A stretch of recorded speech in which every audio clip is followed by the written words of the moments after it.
So on Amar Aleph, Rabbi Yehuda said that it's more than a beya. But we follow the position of Rav Zvid that it's less than a beya. It's more than a kazayis, but it's more than a beya. It's less than a beya. 79b.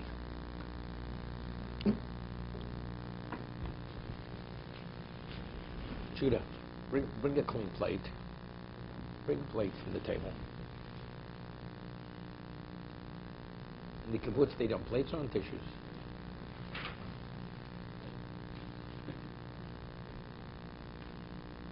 You know, they call it, a mess pan. Right.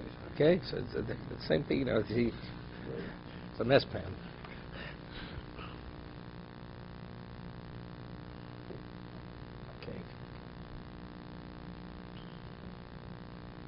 Okay. Rabbi Zvid Omar, Koseves Agash Omru Chaser Mechabeyo. It's less than a beyo. What's the proof? He brings a proof. Itnan, it's Mishnah Beyo. Beishami Omrim, Sor B'chasayis, Chametz B'chseves. That to be in violation of Bal Yemotzei. If it's yeast, it's Exayis. If it's what? If it's Chametz, it's more. It's Koseves. That's Beishami. To be in violation of Bal Yemotzei. But my time to Beishami. What's the base for Rav Shammai? The Torah doesn't differentiate. Says you shouldn't have yeast. You shouldn't have chametz. My time to Beishami. Nichtav racham lechametz lo boisor.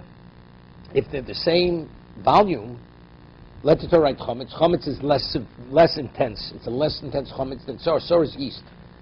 Lichtov nichtav racham lechametz lo boisor. Vanamino ma chametz shein chumutze kosher. Also b'chzayis, right? Chametz, which is not intense, because you can't make something else chametz. And yet, you're not permitted to possess even a kazayis, sor shechimutze kosher, sor, which its leavened aspect is intense, lo koshkein. Definitely you're not permitted to possess it, right? If it's more than the kazayis, if it's a kazayis or more. So if so, why does Torah have right both? Kazayis and sor. Since Torah does differentiate, Linda loch shiro shalzeh, look shiro shalzeh, that the shir of chametz and sor are two different shurim. So which is this lesser to be in violation? Sor b'chzayis because it's intense. Chametz b'chseves. And chametz is koseves. Now, the Torah doesn't say either. Now we speak about shurim. What is shurim? You have chzayis. The next shir up is beyo. So if koseves is more than a beyo, what should the graduated value be? It should be a beyo. So why is he skipping to koseves? Right? According to Rabbi Yehuda and Amar Aleph, koseves is more than a beyo. Correct? So, Rishame says, why do you, to be in violation of Yimotzei, how much chometz do you have to possess? A koseves.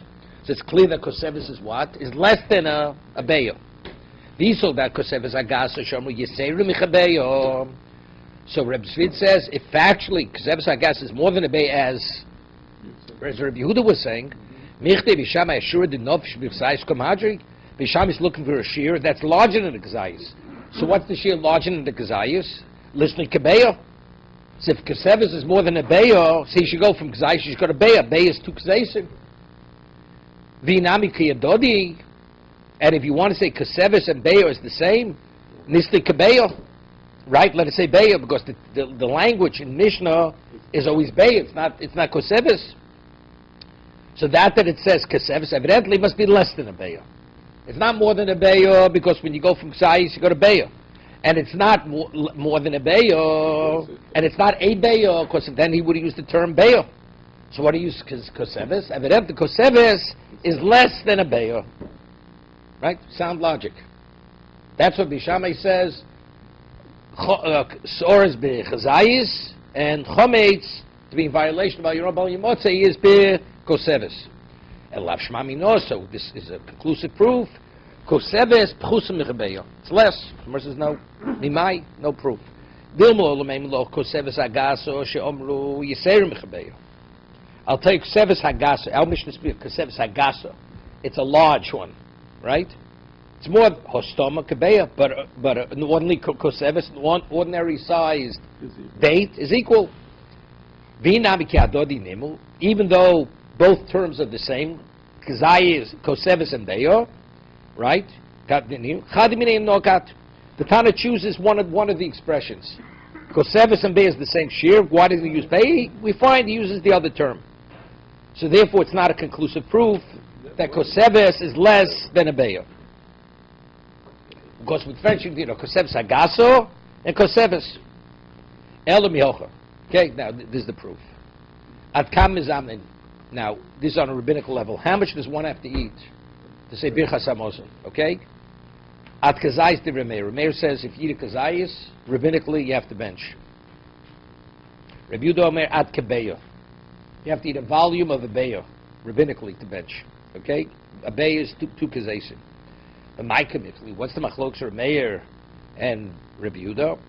Remeir Sava V'chalto Zu Achilo. What does Achalto mean? Achilo. Whenever Torah says eating means what? It means a Kazayis. Whether it's matzah, to perform a mitzvah, or whether it's to be in violation. You're not permitted to eat nevela, non-kosher meat. It's kazayis. So achila means kazayis. Achalta zu achila. V'savota, what does it mean to be sated? Zu shtiya. Rabbinically, to be obligated to bench, you have to have eat and drink. V'achila b'kazayis. So Rebbeir says, what's achila? Achila is kazayis. Rabbi Yehuda Sova, no v'chalta v'savota. Savota is not something different. It's qualifying what kind of achila do you have to eat. V'savoto. Achilu sheish bo svia. An eating which has relevance to sating a person. This is a kebeyo. That's a kebeyo. If you're telling me that what? Koseves agaso is more than a beyo, the way Rabbi Yehuda said, Hash kebeyo savui misavo.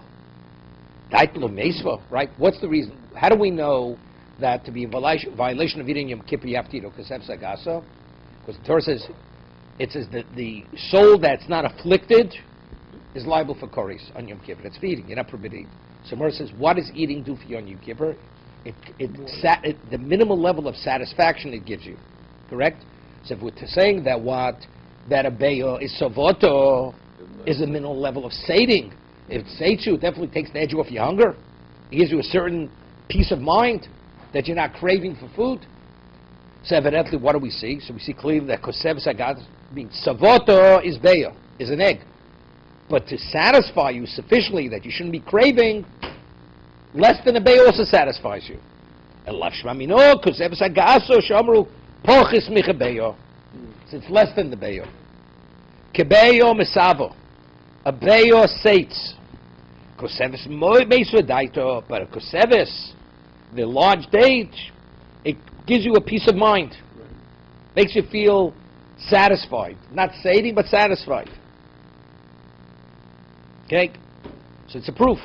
So we bring a proof, and this is the conclusion. And because we rule like Rabbi Svid. How much do you have to eat to be in violation of eating on Yom Kippur? Not, it's less than a beyo. Rabbi Yehuda says, Kosev Sagas is more than a beyo. We rule like Rabbi Yehuda, it's less than a beyo. This is the proof. From Machlokes, Remeir, and Rabbi Yehuda. Tanya, we learned in the Brayso, Rabbi Omer, Kol HaShi'urin Kulam B'Chazayis. Whenever we speak Shurin, regarding eating, it's always a Chazayis, correct? Eating. Chutz Mitumas Ochlin, except for the food, a food to become contaminated, it's not determined by Chazayis. We'll see it's more than. Why? How do I know it's more than a Chazayis? Sheshina Kos B'Mashmon, because the Torah expresses itself differently. V'shinu chachom b'shurin, and because the Torah expresses itself differently, therefore the chachomim said the shir is a different shir. What's the raya? What's the proof? When the Torah uses a different type of word, that indicates that the shir or the volume is a different volume. Yom Kippurim, the proof is Yom Kippur. Why? But Yom Kippur doesn't say you're not permitted to eat. What does it say? It says that the soul, the Gemara's quote, might shinakos masho lo su'uneh. It says the soul that does not afflict itself is liable for koris. It doesn't say the person who eats, right? It doesn't say don't eat on Yom Kippur. It doesn't use that term. It uses the term don't afflict. So automatically that terminology means it's not a kazayis. Because if it would be kazayis, you should not eat on Yom Kippur. That's what it should say. What does eating mean? Eating means kazayis. So what does it say? The soul that doesn't afflict itself, below su'uneh, evidently it's not a kazayis. Right? Umay shinu chachom b'shurei. And why? What does that indicate from the word lo su'uneh? What is the volume? Kechoseves. right? It's a larger shear. Because a kasevis, we're saying is more than a kazayas, and it's less than a beyo, right? Less than an egg. Umar raya l'dover Yom Kippurim. Yeah. Now, the proof is Yom Kippur. Why? I need Yom Kippur to show whenever the Torah speaks differently, it indicates the shear, the volume is a different shear. Why? Because if I'd only have the psukim written by Tumah, one is susceptible for Tumah, not susceptible for Tumah, I'd say maybe that's the way the Torah speaks. The Torah speaks in a more flowery way. We'll see in a moment. Like it says regarding eating, it says, the food that is eaten, if it comes in contact with a source of contamination, it's contaminated. Say, food that comes in contact, what is it? So you say, well, that's the way the Torah speaks. Food that's normally eaten, if it comes in contact. So how do I know when the Torah speaks differently, it's not speaking just in the flowery way? So since I see Yom Kippur, when it uses another expression, it tells me it's a different volume. Similarly, by Tumah Ochlin, regarding Tumah, also, when the Torah expresses itself differently, it means it's a different shear. Okay? Tumas Ochlin Kebeyim. How do we know Tumas Ochlin is a beyo? Regarding other things, it's always Kazayas. It says, Ha'ochel asher yo'ochel. Hear this? No, it's important. The food that is eaten that comes in contact with a contaminated source is what is contaminated. How do we know those words mean not a Kazayas? Usually food that is eaten is always a Kazayas. How do we know over here when it says the food that is eaten, it means the volume of a beyo, of an egg, which is 2 Kazayas? How do we know that? Tumas Ochlin Kebeyim and Olan. Omer Rabavo, Omer Rabbi Lozer. Rabbi saying to Rabbi Lozer. Doma Kro. Michol ha'ochel asher yo'ochel. Listen to this. Ochel habo machmas ochel. Food that comes from food. Now, a chicken, a hen is food. So an egg that's laid from a hen, that's food that comes from food. So what's the volume of that food that comes from food? It's an egg. It says ochel asher yo'ochel. The food, the way he's interpreting the food that comes from food. So if that's the case, what's the volume? And then it says if that comes in contact with a source of contamination, it's contaminated. So say, what's food? So it says, what is that? Beyas tarnagolis, the egg that comes from a hen. Moses says, no. How do you know it's a hen? Veimu gedi. Maybe it's a small goat. It's a lot bigger than an egg. Maybe it has to be the volume of a small goat, a newborn goat, to be contaminated. Moses says, no. Gedi muchus shchita, because a goat is not classified as a food item. It has to be slaughtered. An egg, it's ready to eat the moment it's laid. It's a food item, right? But a goat. Maybe it's the mother was slaughtered. You found a calf in its womb. It doesn't have to be slaughtered. So it could be a calf the size of a calf, which is a ben pekua. Doesn't need shchita. Rabbinically, you need shchita. Midoraisa, you don't need shchita. No, you could eat a raw egg. Right? Somebody says no. Ton kriya. Wait. Ton kriya. You have to actually, because that has blood in it, you have to tear it in a certain way to extract the blood. So it's not ready for immediate consumption, right? An egg, it's fit for immediate consumption. Just crack open the shell, you eat it. Somebody says, Veima beis bar yuchni. Maybe there's a certain bird called bar yuchni. It's it lays an egg, that the egg itself, it could weigh pounds. Right? Maybe it's that. Someone says, no, tefasta merubah tefasta. The Torah doesn't speak in an ambiguous way. Whenever we speak about something, we speak about the minimum size, not the largest. Tefasta merubah tefasta. We always say, when the Torah speaks not clearly, it's always the minimum, not the maximum. Someone says, the zuter. Maybe it's a bluebird's egg. Tiny egg. Right? Which is very small, which is a lot less than a regular size of an egg. On that, the Gemara says, maybe that's the volume. So therefore, the Gemara says it's inconclusive. What Rebbe Lozer said, it's not simple. Originally, it was Rebbe Vo quoting Rebbe Lozer, his Rebbe. Rebbe Vo didei Omar. Rebbe Vo, he himself said it, not like Rebbe Lozer. It says in the Torah, Kol ochel asher yo'ochel. What does that mean? Ochel shato ochel v'asachas. The gullet. What is the capacity of the gullet to be filled? Let's see, does the gullet have the capacity of more than a gazayas? The maximum capacity the gullet could swallow at one time is a beya, 2 kazasim. Kol ochel asher yochel, the amount of food which can be eaten simultaneously. What's the maximum capacity of the gullet? That's a beyo. Okay? Kol ochel asher yochel ochlo bevas achas. The shiru chachomim, the chom made an evaluation. What is it, the capacity of the gullet? And besabliya machaze marzik yosemich beis taragols. Maximum, the gullet can only contain the volume of the egg of a hen, a chicken's egg. And that's the basis. That's the basis that we learn that for Tumas Ochlin, it's not the gazayis, but it has to be minimally the size of an egg, a chicken egg. Okay? Omer Belazar, to Ochel Chelev Bizman Hazeh. Now, personally, today we have no Beis HaMikdash. So let's eat Chelev. So, when the Beis HaMikdash will be built, and firstly it's Chelev inadvertently. For Chelev you have to bring a korban chatos, a sin offering. So if you should record how much you ate, so when the Beis HaMikdash will be built, you bring a korban. Okay? Omer Abelazar ochel b'zman hazeh tzorach sheyichtov lo shir. You have to write the amount of Chelev you ate. Now there's discussions, maybe you ate too little, so and they'll tell you when the Beis HaMikdash will be built, you have no obligation to eat during a korban because you ate too. Firstly, it would eat a chatzi shir. Let's say you have to eat a kazayas, whatever it is a kazayas, but you thought a kazayas was less and it turned out to be more. So in actual, what did he eat? He ate a chatzi shir. He ate less than the minimum volume.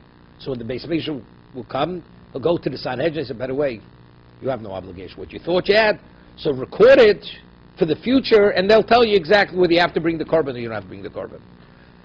Tzorach sheyichtov lo shir. Why? Sheva yovu beznache v'yarbe b'shurim. We'll see in a moment. Because maybe at the end, Bezdin, time to be Beis HaMikdash, Bezdin will tell you that the shear is larger. And that's going to be the conclusion, meaning like this. You'll think, if you don't record it, you'll think you have an obligation to bring a chatos. In truth, you have no obligation to bring a chatos. And if you have no obligation, you can't bring a chatos voluntarily. There's no such thing as a voluntary chatos. It's a sin offering. So what's going to turn out? It's chulna ba'azora. You're bringing the equivalent of a non-consecrated animal in the Beis HaMikdash. You're not permitted. One say, "My yarbib shurim." What does it mean? Because the bezdin may be marbe, may increase the shear. E name of the mechayvi korban akzayis koton. Are they going to say? The Gemara's going to say it's not possible to learn that they're going to tell you later that you're obligated to bring a korban for a lesser volume, meaning record it because you may think later that the amount that you ate is no chiyuv. And they're going to tell you later, no, you are mechuyev, you are obligated. For Tanya, we learned the brayso, asher lo seyasena bishkogo, v'oshem. Now this is important. Let me ask a question. Let's say a person goes and violates Shabbos inadvertently, and the person couldn't care less about Shabbos, whether it is or not Shabbos. But factually, he thought Shabbos was Sunday. Or he thought Shabbos, he never knew you're not permitted to violate Shabbos. But if he would have known, he would have been violated in either case, because he couldn't care less about Shabbos. But factually, when he violated Shabbos, he violated it inadvertently, because he never knew Shabbos exists. When he becomes aware that there is a Shabbos, and he violated, does he have to bring a chatos? The halacha is he doesn't have to bring a chatos. Shogeg is only, the Torah says, if he would have known that it was Shabbos, he wouldn't have violated. So the basis of the violation is being inadvertent. But let's say even if he would have known, he would have violated in either case, he has no obligation to bring a chatos. So if this man believes that but Amazingly, he would have violated Shabbos. He would have violated. No, he does. He never. He did b'shogeg. He violated Shabbos b'shogeg. But it's only because. But even if he would have known, it wouldn't have made a difference. So that's not called a shogeg to obligate him to bring a chatos. It's only the reason why he violated because it was a shogeg. But if he would have known, he wouldn't have violated. Because it says Asher lo seyaseno. It's only he shogeg. Why did he violate? Because he was shogeg. But if he would have been aware, he would have done it. That's not lo seyaseno. Let's read inside. It says Asher lo seyaseno. He did not do it. Why? Bishkoga v'oshem. Why did he do the wrong thing? Because it was bishkoga. Hashav midioso, maybe korban al shigoso. If he would have acted differently, if he would have been aware, that's when you bring a korban for the shogeg. Lo shav midioso, but even if he would have known, he would have done it in either case. Maybe korban al shigoso. So what do you tell me? He ate less, and maybe in the time of Beis HaMikdash they would tell him, by the way, you know something? You're obligated to bring a korban. But if they would have told him then, He held that the mount he ate is not an Aveira. So he wouldn't have listened. No. The reason why you should record it is because you ate less, and maybe they'll tell you how to eat more. The Mechavi Korban Akzayis Koton, originally wanted to say that he would think that he's obligated to bring a korban on less. So he says doesn't fit into the price. It says, of course, a bezdin may come later and they'll increase the shear. So increase the shear, that means you're not obligated. So what does it mean? That's the problem. The problem is that you'll think, why should you record it? Because you'll think when the base will be built, you're obligated to bring a chatos, but factually you're not obligated. So you'll be marbid b'korbanos, you'll increase bringing chatos, but factually you're not obligated. So if you record it and say how much you ate, and they'll tell you later that the volume is larger, then you'll know that you have an obligation to bring the chatos. No. This is on a personal level. No. That's Yom Kippur. Now we're getting on to something else. There's like a digression now, what we're talking about now. Before Yom Kippur, we had a dispute. When it says you have to be in an afflicted state, and that's because the Mishnah says it's a large date. Is a large date larger than an egg or less than an egg? That we finished before. So we reviewed the Reb Zvid brought a proof to his position, which we were like him. It's more than a kazayis and it's less than an egg. And we brought the proof from there. Now we're getting to something else regarding the laws of Tumah. Right? So we're speaking about certain things. No. Kazayis. Any prohibition of eating is always kazayis. That we'll see. That's halach lo shemi Sinai. It was ordained that Sinai, whatever the Torah says, eat means always a kazayis. Because it doesn't use the term eat. It says you should be whoever does not afflict himself. It doesn't say eating. It doesn't discuss eating on Yom Kippur. They're being in an afflicted state. So if it's a kazayis, why is there dispute here? No, we're not talking about a dispute. First on a personal level. He's ignorant. So it says, it's a good idea. We're giving him good advice. We're giving him good advice today that we don't have Beis Hamikdash. If you eat, let's say you eat chaylev, make sure to record how many ounces you ate. Why? So when the Beis Hamikdash will be built, you'll know then whether you're obligated to bring a korban chatos or not obligated. Because if you don't record it, you may believe you're obligated, and really you're not obligated. So if you believe you're obligated, so what are you going to bring? You're going to bring a chatos, which is not really going to be a chatos. But if you have recorded how many ounces you ate, Bezdin will advise you in the future to tell you what you ate. Was it a kazayis, not a kazayis? I'll give you an example. Today, we don't know what a kazayis is. That's the reason why the matzah, we eat a lot more matzah than we have to, because it's unclear what a kazayis is. Because there's a question, maybe in time of the Gemara, a kazayis was larger. A kazayis is a half an egg. Half an egg. So there's a whole question, maybe the eggs today, the average size egg is smaller than it used to be. So if it's smaller, that means, so our evaluation of kazayis is a half an egg. But we're basing it on a wrong evaluation. Because time of the Gemara, the eggs were larger. The average egg was a larger egg. Therefore, for the Raisa, we increased the size of the kazayis. So we're not sure exactly what a kazayis is. So the same thing, we don't have Beis Hamikdash. Person eats chaylev. So what's his name says, gives a person good advice. He says, Rebbe Lazar, record it. Record how many ounces you ate. And when the Beis Hamikdash will be built, the Bezdin will instruct you and advise you what you ate. Is it a kazayis, or is it less than a kazayis, or more than a kazayis? And then you'll know, you'll act accordingly, whether you have to bring the chatos or don't have to bring the chatos. So why are we not... Sofi Doraisa, of course. It's Sofi Doraisa L'chumra. Because we're not sure what a kazayis is. Maybe we think it's a kazayis because our evaluation is based on the egg, but the egg may not be a proper evaluation. Because our eggs are smaller than the eggs that used to exist, going back to the time of the Gemara. So even if we're not sure, we still may be under... No, we're machmir enough that we cover all our bases. That we definitely eat sufficient amount, that regardless of how large it was, we're definitely eating enough. We may be eating more, but you have no choice. Right? Good for the matzah salesman, no? Okay. Omer Rabbi Yochanan. Rabbi Yochanan says, Shu'urin va'od shen halachon b'Shemi Sinai.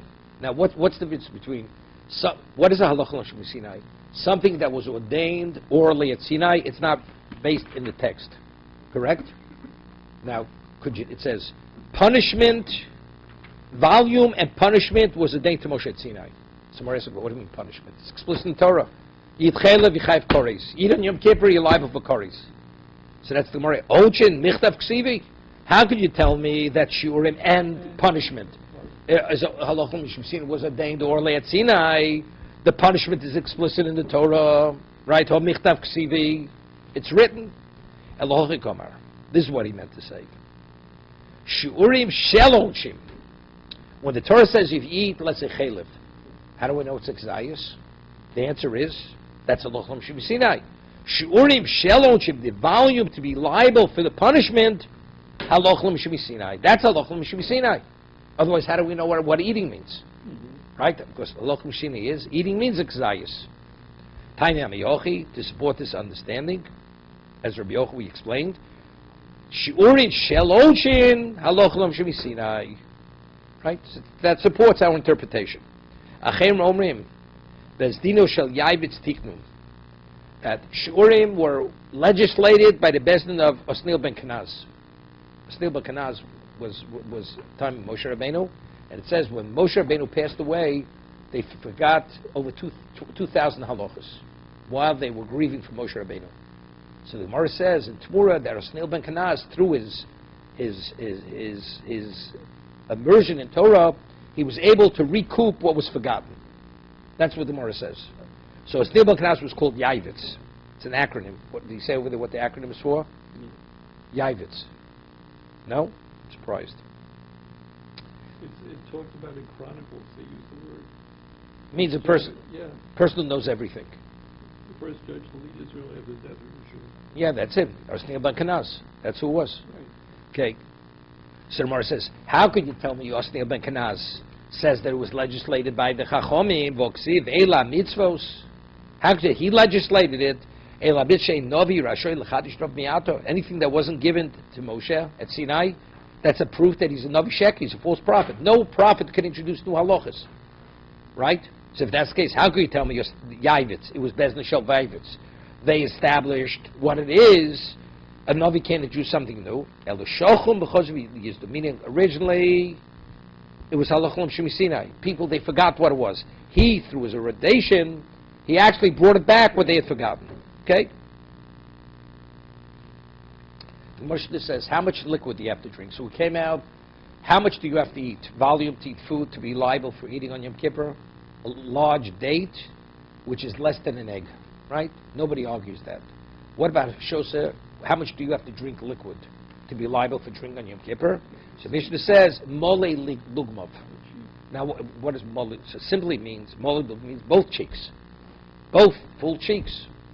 Is it more than a revius, less than a revius? If it's one cheek, it's less than a revius. It's like you just fill one cheek with liquid. Omer Rav Yehuda Mishmol lo moli lugmav mamash. When it's Rav Yehuda says name Mishmol, when it says moli lugmav, it doesn't mean both sides of the cheeks are full. Ela koshilu yisalkenu tzarechot. That if he takes the liquid and fills one cheek, right, puts it to one side of his mouth, the yirek moli lugmav. It looks like his mouth is full, right? But factually, it's only one cheek full, which is less than a revius. Moli lugmav is less than a revius. I've on a tanan moli lugmav, but it says in the Mishnah lugmav. How can you tell me it's about that? It says moli lugmav. Emo kimoli lugmav. You should read the Mishnah ki. About, like that. Meisvei, you learn in the Brisa, kama yishtev yichayev. How much does one have to drink in Yom Kippur to be liable for drinking? Beishami omrim revius. Beishami says you have to drink a revius, which is more than a moli lugmav on one side. Beisil omrim moli lugmav. Beisil says moli lugmav. Reb Yehuda omrim mishum Reb Elazar, kim moli lugmav. Okay, so you see this? Beisil says moli lugmav. Reb Yehuda says name Reb Elazar, kim moli, about a cheekful. Reb Yehuda ben Beserume kedei gemia, a sip. A sip. Samar says, Miyad, you ask me from the Brisa. Miyad if masnisen, dukmin kimno kedei shiriyah. We say, what does moli lugmav mean in the Mishnah? It means about a cheekful, about a mouthful, which is one cheek, one side of the mouth. It says kimoli lugmav. So why is the Brisa more of a question than the Mishnah? Doesn't the Mishnah? We said moli lugmav means kimoli lugmav, about a cheekful. Here also, when the Brisa, Beis Hillel says in the Brisa, Moli Lugmav, it means about that. But if you interpret it that way, so what's the difference between Beis Hillel and Rebbe Luz? Look, if you read the Brisa, Beis Hillel Omri Moli Lugmav, Rebbe Yehuda says the name of Rebbe Lezer, Kim Moli Lugmav. So if you say Beis Hillel when he says Moli Lugmav, he means care about a cheekful. So he and Rebbe Lezer are saying the same thing, but they're cited as two different opinions in the Brisa, correct? So evidently Beis Hillel when he says Moli Lugmav, it means Moli Lugmav.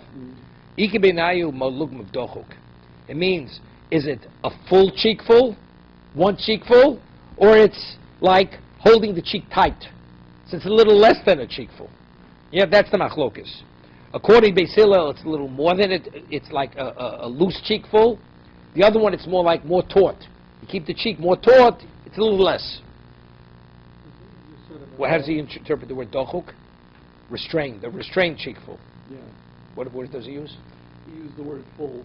It appears to be full. One must drink as much, shift the beverage to one side of the mouth, and it appears to be full. No. According to Rabbi Eliezer, one is liable if the cheek appears only slightly full. Slight, okay. Of course, you know what slightly is. Dochuk. Dochuk means it's like, sometimes like, if you hold your cheek taut, do you let it expand it fully, or do you hold it tighter? That's the difference. So are we saying there's a relativeness to how much each person... No. We rule, as Beis Hillel, it's a full cheekful, expanded, but one side, which is less than a revius. But a larger person is a larger... No. We're talking about an average person. Average person. But we're going to see in a moment. The Gemara is going to differentiate. Regarding eating, we don't differentiate whether you're a giant or regular person. It's kosev zagasa, takes the edge off your hunger. Regarding drinking, it depends on each individual. It's the cheekful of that person. Because the Gemara is going to say, Og melech haboshan. No, Og melech haboshan. Being a giant, you understand, we're talking about half a swimming pool. Minimally. Okay? You read a whale. When it's... Norman, teaching a little something about fishing. A whale, when it eats, right, the amount of fish that goes, but you know how many gallons of water goes into its system at one time? 100,000 gallons of water it takes in. And then afterwards, then it has its teeth are like a screen. And the fish are caught between its teeth, even they're called krill. Tiny, and they're caught, and that's what it eats. I don't know how many tons of fish remain in its mouth. Just scoops it up, 100,000 gallons of water, rushes in, shuts the gate, the water is like goes through its teeth, and all the fish are stuck behind. Even tiny little fish. Where HaKadosh Baruch Hu created this world. So it's a little more than a Moli Lugmav. So the Gemara is going to say, Og melech haboshan, his cheekful, for him to be liable for eating on Yom Kippur, not he was a goy. But if a person's a very large person, his cheekful is not the cheekful of a smaller person. Okay? So Mar asks a question, according to this, it's interesting. Throughout Shas, every machlokes Beis Shammai Beis Hillel is always the more lenient opinion, and Beis Shammai is the more stringent opinion. Except the 6 cases which Beis Shammai is more lenient to Beis Hillel. And there's a Masech called Maseches Edios, where over there it lists the 6 cases, where Beis Shammai, which are the exception, where Beis Shammai is more lenient, Beis Hillel is more machmir. But according to what we're saying now, Beis Shammai says to be in violation of Yom Kippur, how much do you have to drink? A revius. A revius is more than a cheekful. So if that's the case, if you're telling me that Moli Lugmav means only one cheekful, not both cheekfuls, so it comes out Beis Hillel is more machmir than Beis Shammai. Beis Hillel say to be liable for Yom Kippur, even less than a revius shechayev. Beis Hillel says no, you have to have. Beis Shammai says you have to have revius. So the question is, so why isn't it listed in edges? It should be listed as one of the stringencies of Beis Shammai over Beis Hillel, right? Of Beis Hillel over Beis Shammai. Why is it? So evidently, clearly, what does Moli Lugma mean? It means more than a revius, both cheekfuls, not one cheekful. Im Ked Havalei Mikul Beis Shammai Bechum Beis Hillel. Omar Lei says no. Ki Ichu. When the question was posed in the Beis Medrash, Be'og Melech Haboshan Ichu. David Lei Beis Shammai L'Chumra. Regarding Og Melech Haboshan. According to Beis Hillel, based on the volume of the person, the size person, it's his cheekful. So how much does Og Melech HaBoshen need? Right? Like I said, half a swimming pool. According to Beishamai, Beishamai says no. It's irrelevant how large you are. A revius is a revius, like a nazir. A nazir is not permitted to drink a revius wine, right? Whatever a revius is, 2.9 ounces, whatever, 4 ounces, 4.2, whatever it is. So it comes out who's machmir to be in violation of Yom Kippur. Beishamai is more machmir. A large person, according to Beishamai, how much do you have to drink? Large, small, it's a revius. According to Beishamai, no. If it's a larger person, he has to drink more. His cheekful is more than a revius. So tomorrow now is going to discuss a little further down. It's interesting. Regarding eating, we don't differentiate between the size of the person. You can be a giant, you can be an ordinary person, you can be a midget. What takes the edge of a person's hunger? Nothing less than a large date. I'm a large date. Even a large person, it will take the edge off his hunger. But regarding drinking only affects the person only if it's a cheekful. And based on the volume of that person, that will determine the amount of liquid that he needs. Probably, on a physiological level, physiology, Norman, liquid is hydrating a person. Eating is a different thing. It affects the person differently. Talking to a guy who spent a fortune with a nutritionist there. That's why I'm bringing it out. Okay? Hydration. So the larger you are, to make a difference, you need a large amount of hydration. That's liquid. Eating is something else. So to take the edge off tongue, it's a different processing of the body, what the body needs. It's a different need. Okay? No. The Gemara says, you learn from your students. Goes to a nutrition, who do you think has the benefit? I hear it, so I have the benefit. I get educated this way. Okay. Maskevlo Reb Zera. Hear this? Reb Zera has a question. We're saying regarding eating, we don't differentiate. You can be a giant, you can be an ordinary person. What's the volume? Kosefes Agasa. But in regard to drinking, we're saying it's based on the volume of the person.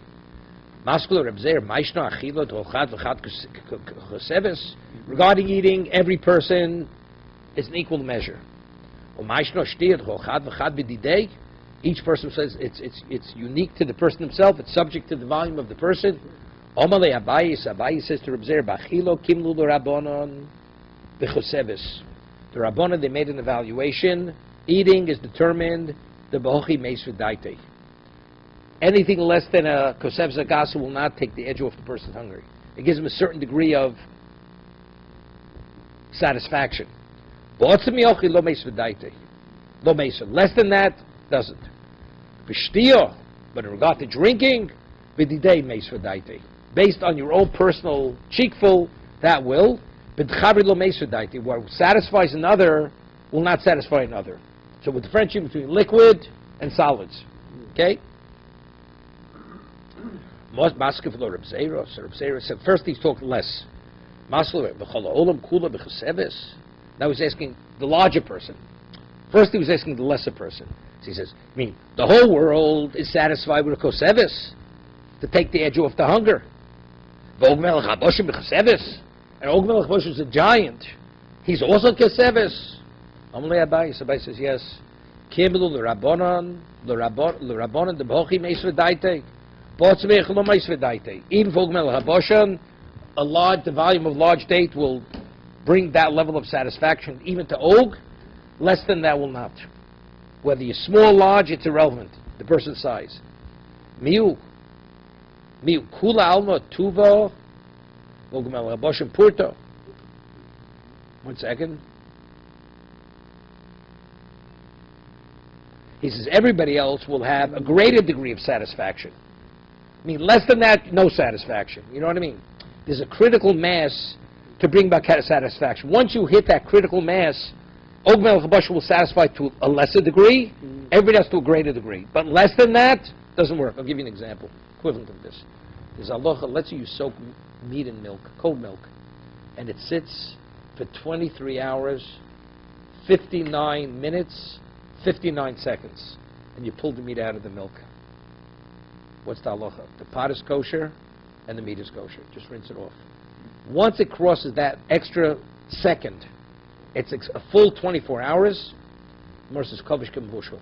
Marinating in milk for 24 hours, it's the equivalent of cooking. The meat is fully absorbed with the milk, and the pot is fully absorbed with the milk. Okay? So the pot is absorbed basar b'cholov, and the meat is fully absorbed with the milk, and the milk has the extract of the meat. Less than that, it's not. So what do you see? It's that you have to cross that line to activate it. Less than a kazev sagasa will not bring about any level of satisfaction to anybody. Once you hit that critical mass, which is called a large date, Ogvel Chabash will be satisfied to a lesser degree, somebody else to a greater degree. But less than that, nothing for anybody. Okay, you following? Maskal Reb Zero. So Reb Zero asks a question. Bosa Shomein B'choseves. A person wants to eat fatty meat. How much fatty meat do you have to eat to be in violation of Yom Kippur? Koseves, the volume of a large date. Right? Howard? Right? You following? Yes. Loving Kifanim. What about grape leaves? Something similar to that. Grape leaves. How much do you have to eat? Right? B'choseves. Can you imagine? But in terms of desire or the way the person enjoys it, it's like day and night. Eating grape leaves, we're not speaking of stuffed grape leaves. It's just grape leaves, but they're edible, right? It's like eating the cases of snap peas without the pea inside. Okay, so as he says, now he's talking about not just volume, some of the type of food. You eat something which is so delectable, anything less than that doesn't affect you. But they both bring about the same level of what's. No, Kimlu Rabbanon, the Bochim Mesudaite. Botzochim Lo Mesudaite. He said, no. If it's less than a Kzev Zagaso, even its fatty meat will not take the edge off your hunger. However, Tuvo, once you have the Kzeves, it'll satisfy you to a greater degree. Levag Fanaporta to a lesser degree. This is similar to Ogmel Chaboshin. Before we were comparing the giant to the ordinary person, it was the same food we were eating, the giant and the individual. Here we're talking about the same individual. If he eats a kseves of fatty meat, or eats a kseves of something which is bland, which is not really that desirous to the person, doesn't make a difference. Once you eat the kseves, it affects you differently. But less than that, whether it's the most fattiest and desirous meat, it will not affect you whatsoever.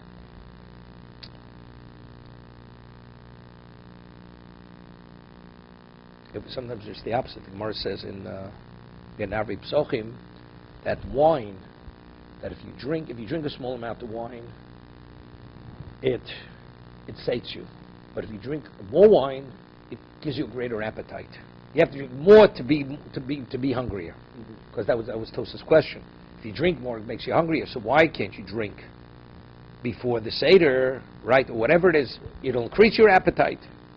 But we don't drink from one coast to another because we're afraid the answer is because you may not know how much to drink. You may drink too little. Maskul Rava. So Rav asked another question. So until now, it was Reb Zera asking the questions. And who was responding? Abaye. Right? Abaye responded. Now Rav is in. Maskul Rava kazayis b'chtei achilas pras. Now, what's called achila? If you eat a kazayis within a certain time frame, even though it was broken into small pieces, the time frame is considered like you ate it at one time. It's called K'nei Achilas Pras. Now, so a kazayis is not dependent about how you're affected by it. First, if you eat a kazayis, you're liable for eating non-kosher. Eat a kazayis matzah, you eat it within that time frame, like you ate the matzah at one time. But now he says, what about on Yom Kippur? If you eat the volume of a large date within, let's say, the 3-minute time frame, or the 9-minute time frame, we're saying you're being affected. If you you spread it over more than that time frame, you're unaffected, right? Mm-hmm. But if it's within the time frame, you are affected, and therefore you're in violation of eating that volume. So he asks, "Maskul Rav Gazais B'Achilas Pras." A gazais, which is a smaller volume, you spread it over that, let's say, 3-minute period, you're in violation. Koseves B'Achilas Pras, seemingly Koseves should be able to be spread over a wider time frame.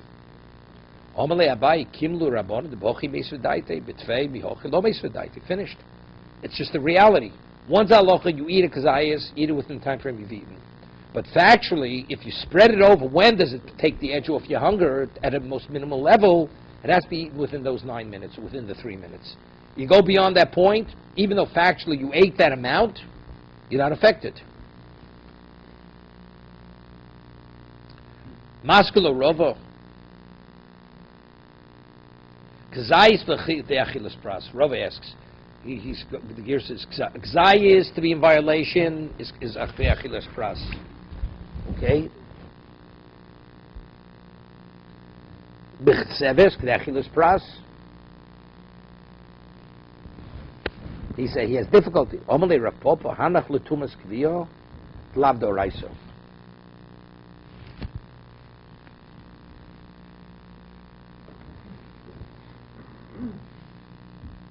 1 second.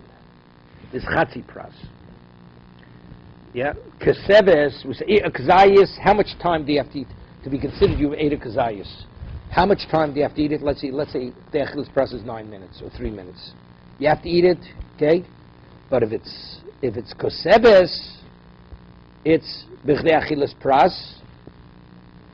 V'chatzi pras b'chdei achilas pras. You have to go v'chatzi pras b'chdei achilas pras. What happens if you eat a half a pras? We'll see how many bayim it is. That's a half a loaf of bread. Rabbinically, if you eat it, you become contaminated. Normally, contaminated food doesn't contaminate a person. If you drink, let's say, contaminated liquid, the only contaminated person on the Torah level is only if you touch the source of contamination, the sheretz. What about if you drink a revius of contaminated liquid? You become contaminated rabbinically. Let's say sheretz touched liquid, and now you drink that liquid. A sheretz touches a vessel that has liquid in it. So, and now you drink that liquid. On a Torah level, you're not contaminated, because the only thing that can contaminate a person, you have to come in contact with the rodent. Here, the rodent touched a bottle that contains the liquid. The liquid's contaminated. You drink it, you're not contaminated on Torah. Rabbinically, you are contaminated. No. They said if you drink a revius, you have to drink a revius. You drink 2.9 ounces of it, rabbinically, you become contaminated. Now, but you have to drink a revius, right? Let's say you drink it, you spread it over a long period of time, you're not contaminated. You have to eat it drink it within a certain time frame. Let's say you eat contaminated food, a chatzi pras, a half a loaf of bread, right? And you eat it tochadech within 3 minutes, within 9 minutes. You become contaminated, okay? So we're talking about a larger volume. It's a larger volume. Let's see, Rashi, what's a chatzi pras? 1 second. Chatzi pras, it's the volume of 2 large eggs. You got it? We're saying, to eat a kazayis, or on Yom Kippur to kosebes, what's considered eaten to be affected, even if you eat it within 3 minutes or 9 minutes, it's considered you ate it enough. But to become contaminated, you have to eat 2 bayim within 9 minutes. You hear this? Does it make sense? Regarding to be affected, you have to eat, what's considered eating? If you eat a large steak, within 9 minutes, you've eaten it at one time. But in terms of tumas ochlin, right, to be contaminated, you have to eat the volume of 2 large eggs within 9 minutes. So if you need 9 minutes to hold 2 eggs, so what's the value of a large date? Shouldn't have it. Should be a lesser time frame to be affected. If we're saying 2 large eggs have to be within 9 minutes, that means only then is it considered you've eaten something substantial to be affected.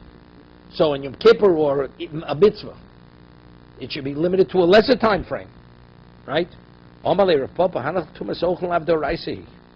We're making. On a Torah level, you shouldn't be contaminated whatsoever. It shouldn't be contaminated. It's all rabbinical.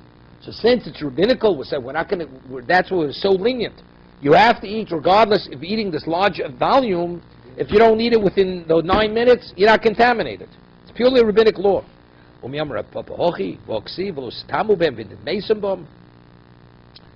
has a posuk. It says you should not contaminate yourself with them eating the rodent itself. and you become contaminated through them. I mean, not only the rodent, even what the rodent touches. He says, from here you see Tumas Kviya, eating contamination on a Torah level. And that says, no, Midrabanon. What he means, I have a source on a Torah as a Smachto. Midrabanon Kras Smachta Baumhu. Means I have just an illusion in the Torah. It's a rabbinic reliance. To be continued. Okay.